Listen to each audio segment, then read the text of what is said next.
আসসালামু আলাইকুম বন্ধুরা, মহিষ কিচেনে আপনাদের সবাইকে আরও একবার ওয়েলকাম জানিয়ে আমি শুরু করছি আমার আজকের রেসিপি মৌরলা মাছের তেল ঝাল।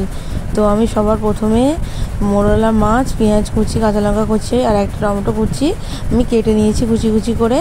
তো সবার প্রথমে কড়াইয়ে আমি মৌরলা মাছ দিয়ে তার উপর পেঁয়াজ কুচি, কাঁচা লঙ্কা কুচি, তারপর টমেটো কুচি, তারপর দিয়ে দেবো আমি আদা রসুনের পেস্ট, হলুদ গুঁড়ো, লঙ্কার গুঁড়ো, অল্প পরিমাণে লবণ, ধনিয়া পাতা দিয়ে সামান্য পরিমাণে তেল দিয়ে আমি একসঙ্গে এগুলো মেখে নেব।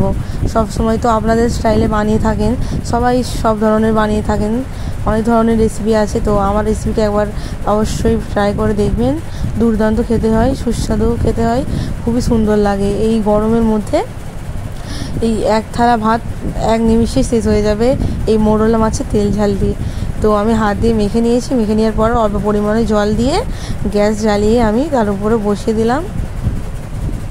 আর আমার এই রান্নার রেসিপিগুলো যদি আপনাদের ভালো লাগে তাহলে অবশ্যই সাবস্ক্রাইব করবেন আমার চ্যানেলটিকে, আর লাইক দিয়ে আমার পাশে থাকবেন সবসময় এভাবেই। তো আমি তারপর চুলোয় বসিয়ে দিয়েছি। বসিয়ে দেওয়ার পরে জলটা ফুটে এসেছে, তো আমি একটু নেড়ে নিচ্ছি। আপনারা এইভাবে একবার বানিয়ে দেখবেন, খুবই সুস্বাদু খেতে হয়।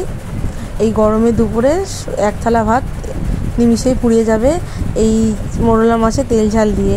তো ফুটে এসেছে, আমি একটু নেড়ে নিয়েছি। তারপর একটু ফুটতে আমি দিয়েছি, যাতে ভালোভাবে একটু মাছে একটু একটা গন্ধ থাকে না, এই গন্ধটা চলে যায় যতক্ষণ না চলে যাচ্ছে আমি একটু কষিয়ে নিয়েছি। আপনারা এইভাবেই করবেন। তারপর আমি অল্প পরিমাণে জল দিয়ে দেবো।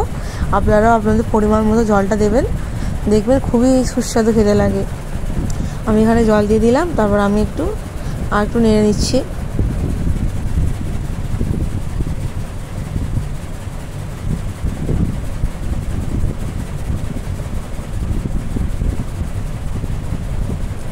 একেবারে সহজ পদ্ধতিতে এভাবেই বানিয়ে ফেলবেন বাড়িতে বসেই, তো খুবই ভালো লাগবে খেতে।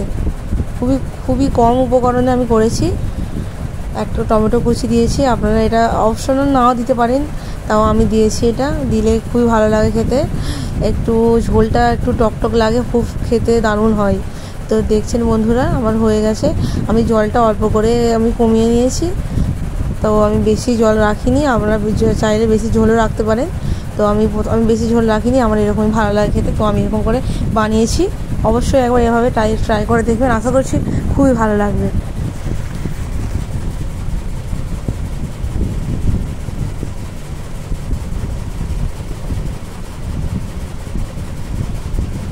আপনারা চাইলে এর ওপরও ধনিয়া পাতা দিতে পারেন।